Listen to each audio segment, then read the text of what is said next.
Ladies and gentlemen, I'm meadsy69. Welcome back to the channel. Now, in today's video, we're going to think positive. We're going to talk about wargaming in general, and we're going to talk about the top 5 good things that wargaming have done. Pretty much the top 5 best things wargaming have done. Now, again, we can make a video on the top 5 worst things wargaming have done. We have done in the past, but these kind of videos I do kind of like to keep updated because, you know, since the last video they may have done different things. So we've got this replay in the back of the T95 E6, mainly because today or yesterday or the day before, whenever, we did give away a T95 E6. So if you do want to be in the chance for some future giveaways, do make sure you are subscribed to the channel. So these are in no particular order. So number 1, one of the best things that wargaming have done. Now, some of you might not agree, and again, like I always say, this is in my opinion. Your opinions might be different, so I'd like to know what you think are the top 5 things that wargaming have done. But for me, number 1, or the first thing, is the Pramo. What I mean by Pramo is your premium ammunition. When I first joined the game, for a long time, your premium rounds did the exact same damage as your normal rounds. So you wasn't any worse off. Like, all you had was an advantage, or everyone had that advantage, because everybody obviously had more penetration, but it done the same amount of damage. So basically what wargaming did is they reduced the damage done on premium rounds. And what that did is it actually made people think twice about shooting premium rounds. And it worked. Honestly, it did work. And even now, if you want to run around just shooting premium rounds because you want to guarantee your pen, then that is absolutely fine to do so. But you are going to lose DPM and you're going to lose that alpha. So definitely, in my opinion, one of the best things is reducing that damage per premium round shot or fired, because yeah, it just made people think, you know, it made people aim better, it made people learn better, because you don't want to shoot premium. You only really want to shoot premium now when you absolutely have to, because you don't want to lose DPM. Where before it wasn't like that. People used to just run around in a T62A or a T54 and just fire premium rounds, because that way you could penetrate just about everything. So that is number 1 on my list. Number 2, of course, I don't play them regularly, but they are definitely a great addition to the game, and that is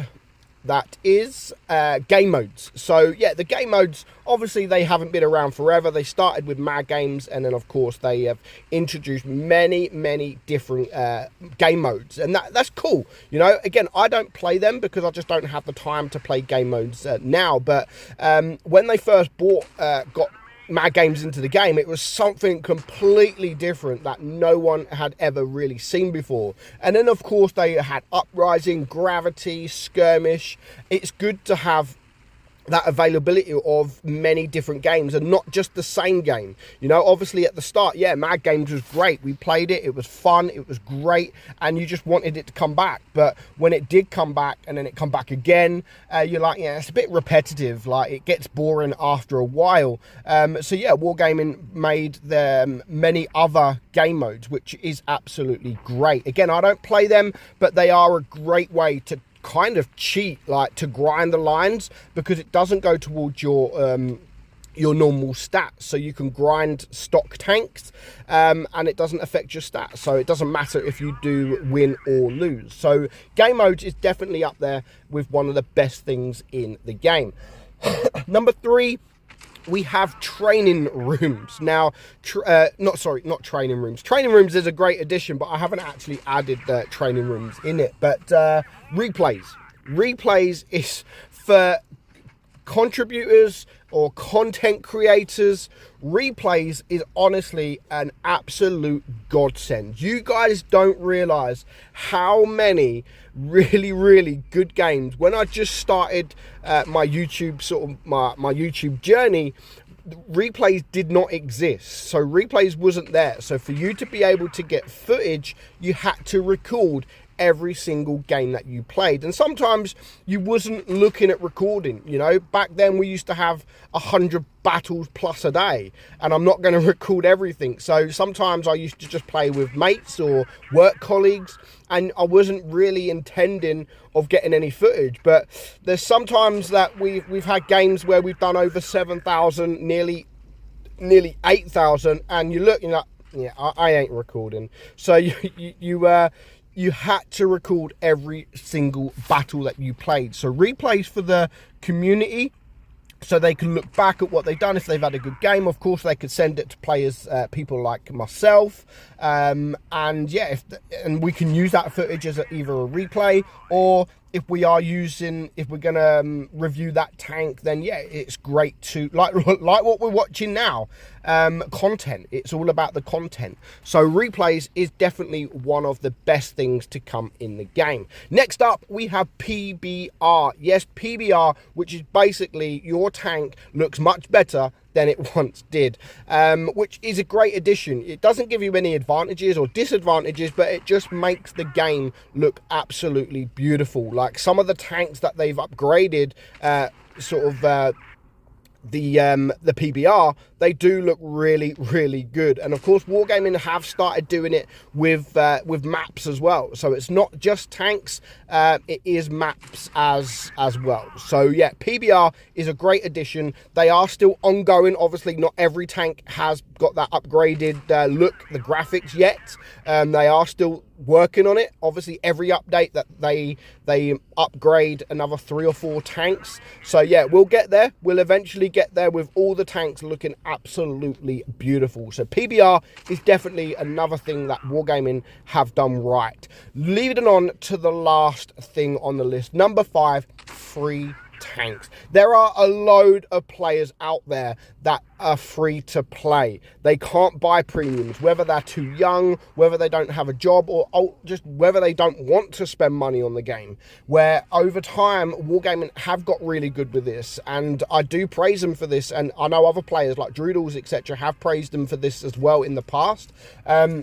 And they don't get enough praise, in my opinion. But Wargaming, the amount of free tanks that Wargaming have gave away, whether it'll be event or birthday or Christmas or anything like that, yeah, it's been absolutely crazy. If you look back at the list of tanks and say, yeah, right, this has been in an event, this has been in an event, you'll be surprised at just how many tanks Wargaming have actually given away for free. Honestly, it's loads. It really is a lot. When you start looking at things like this, you're like, wow, actually, that is a lot of tanks Wargaming have given away for free.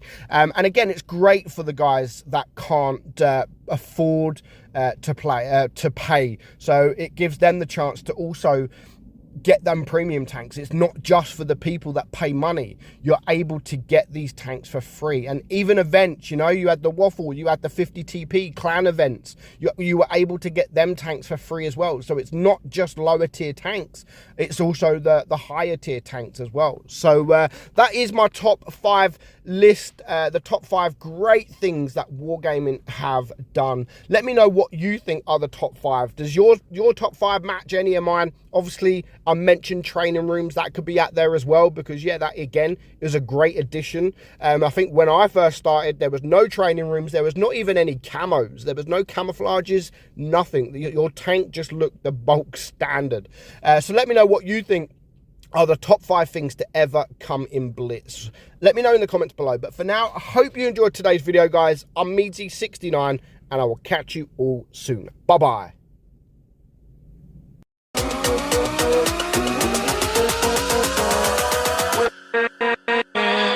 With